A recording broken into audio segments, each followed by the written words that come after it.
तो हमारे साथ मोहित डिमरी भी इस समय मौजूद है और मोहित डिमरी लगातार जो शिक्षक संघ है उसके जो अलग अलग जगहों पे आंदोलन रहे उनका आपने समर्थन किया और एक बड़ी संख्या में हम देख सकते हैं अलग अलग जिलों से जो राजकीय शिक्षक संघ के जो तमाम लोग हैं वो यहाँ पर पहुंचे हुए हैं और एक 3 सूत्रीय मांग है आज जिसको लेकर वार्ता सीएम साहब से भी चल रही है।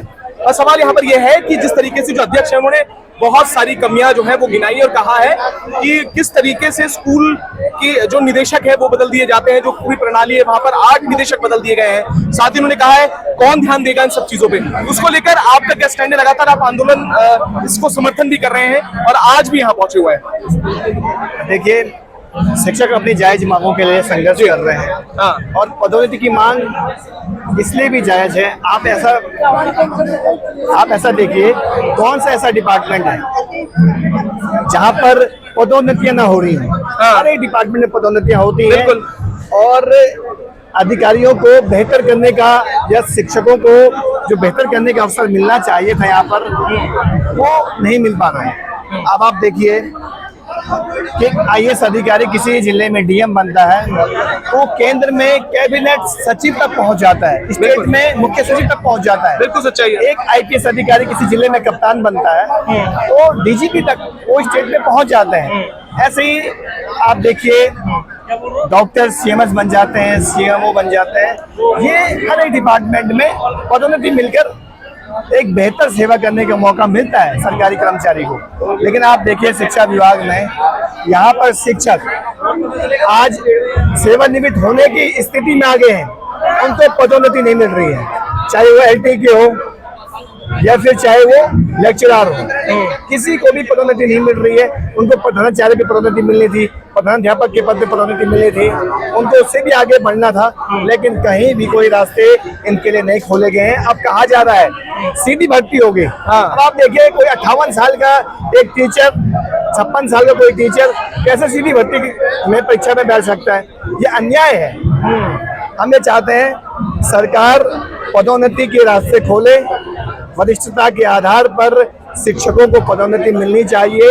ये मांग आज की नहीं है, लंबे समय से हमारे शिक्षक भाई बहनें इसके लिए संघर्ष कर रहे हैं और इस आंदोलन में हम हमेशा से उनके साथ खड़े रहे हैं और आगे भी उनके साथ इस मूवमेंट में हम खड़े रहेंगे क्योंकि इनकी ये जायज मांग है, इनके साथ अन्याय हो रहा है। अच्छा, जो अध्यक्ष हैं उन्होंने बड़ी अच्छी बात, उन्होंने कहा कि मैं 30-32 वर्षों से सेवा दे रहा हूं और एक ही पद पर हूं। सवाल जैसे आपने शुरुआत की कि एक आईपीएस जो है जब वो एक कप्तान के तौर पे आता है और डीजीपी तक जाता है, भाई शिक्षकों का कहानी अलग नजर आती है।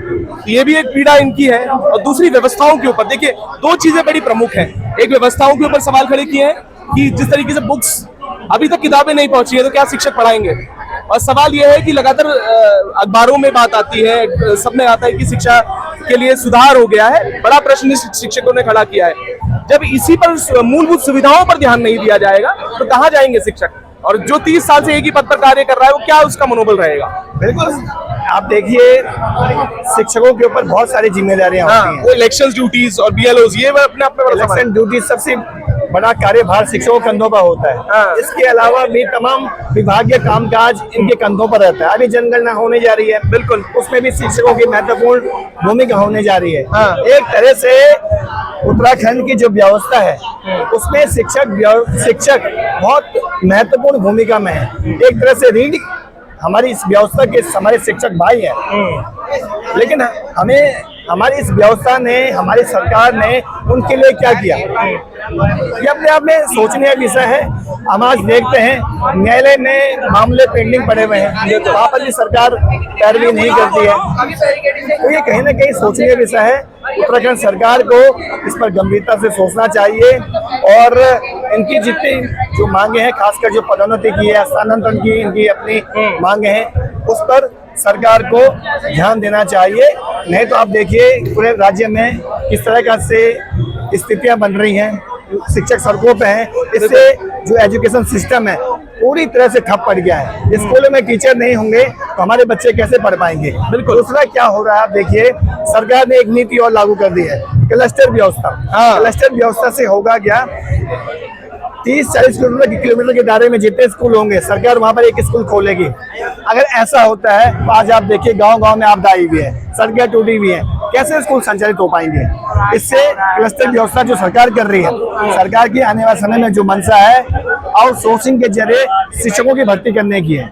आप देखना आने वाले समय में कोई भी भर्ती न एलटी के पद पे सरकार करने जाएगी, न लेक्चरर के पद पे सरकार करने जाएगी। आउटसोर्सिंग के जरिए वो लोग आएंगे जो इनके अपने सगे संबंधी होंगे, जो इनके अपने करीबी होंगे, वो आउटसोर्सिंग के जरिए भर्ती होंगे।